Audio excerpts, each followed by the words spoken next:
Today, my talk is about optical crystal chemistry. From the name, it's clear. Here we have optical crystalline chemistry. We mean by optical the interaction of light with a mineral. Interaction of light with a mineral.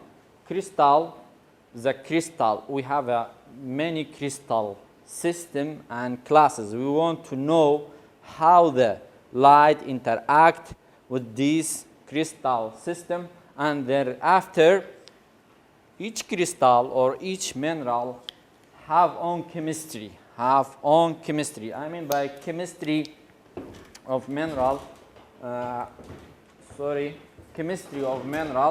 chemical formula.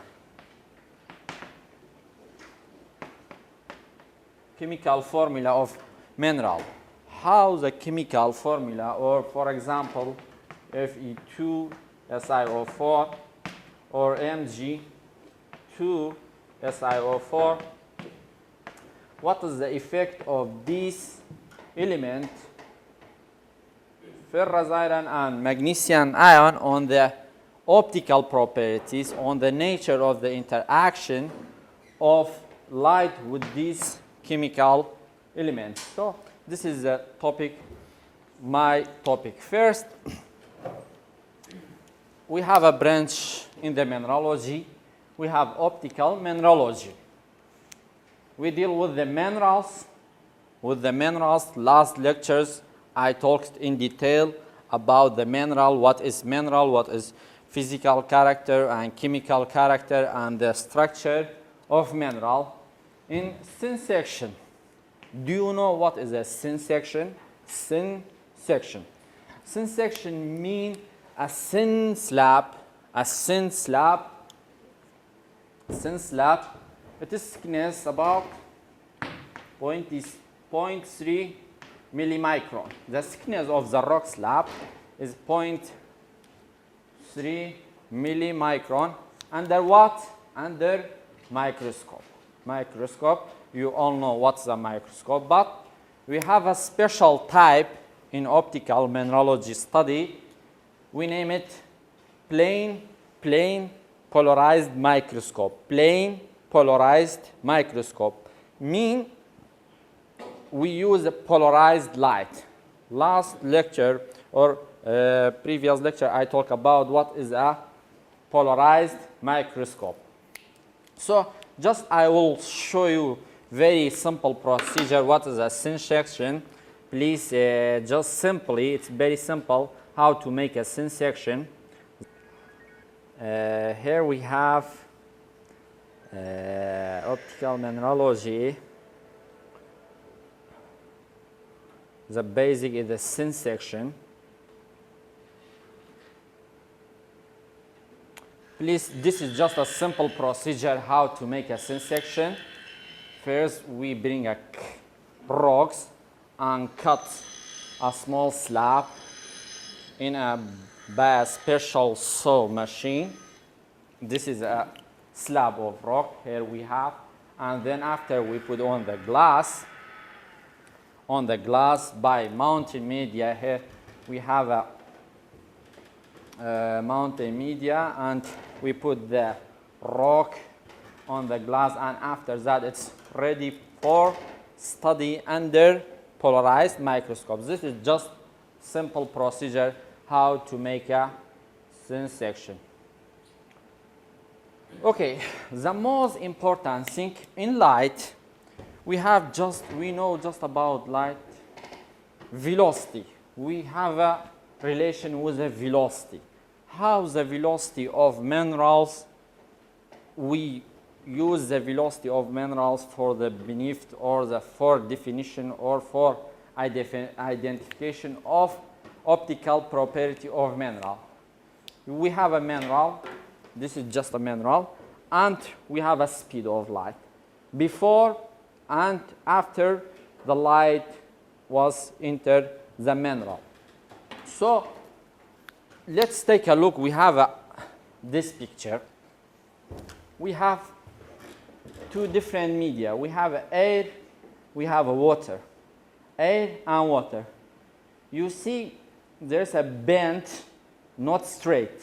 This is due to what? Due to different velocity of light in air and water. So here we focus on this point, different velocity of light in water and air. But in our case, we want to know what is the difference in the velocity of light in air and in minerals. So the basic things we want to know is refractive index. Refractive index, what is a refractive index for in optical mineralogy sense?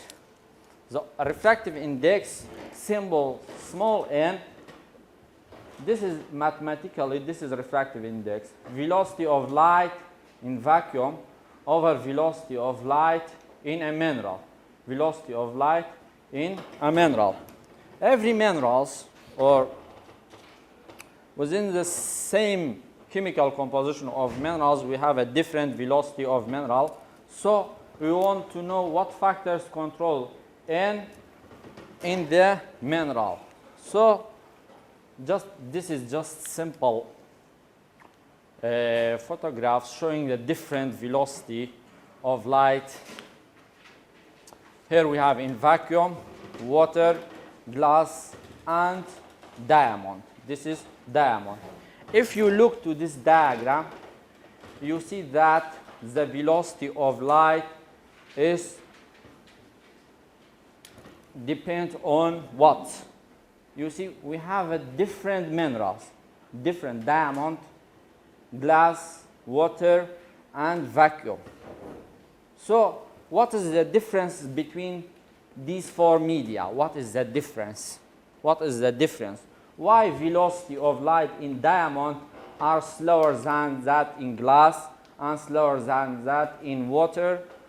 Why? What reason made that this velocity of light is different? What reason?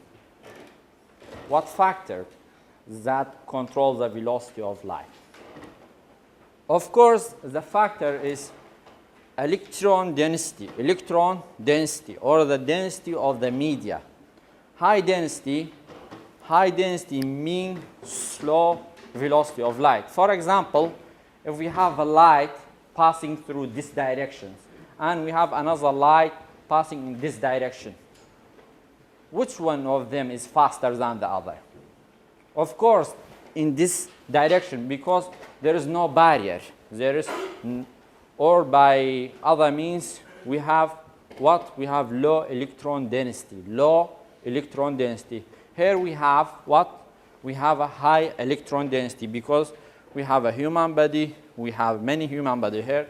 There is no barrier to slow down the velocity of light.